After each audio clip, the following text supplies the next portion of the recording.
በዚያን ጊዜ ያው ከሁለት ቀን ቀደም ብሎ የሰንበት ትምህርት ቤቱ አባላትን መሰብሰብ ጀመርና ሰንበት ትምህርት ቤቱ ሲመሰረት የነበሩ ቤት መዝሙር በቴፕ ከፍተን ነበር ምንለቀ ነበር።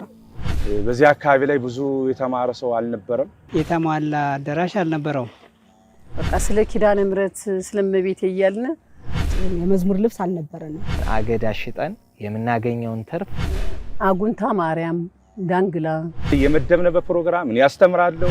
የጀመርንበት 1989 ጀምሮ ሙሉ አገልግሎት ማለት ነው። መጀመሪያ ጊዜ በሳምንት 2 ቀን ቅዳሜና እሁድ የግብረ ገብ ትምህርት ይሰጠን ስለነበረ ተንበርክኬ እመቤቴ ተአምር ስሪ አለመግባባትና በአገልግሎት ውስጥ አንዳንድ ነገሮች ጭቅጭቆች ይነሳሉ።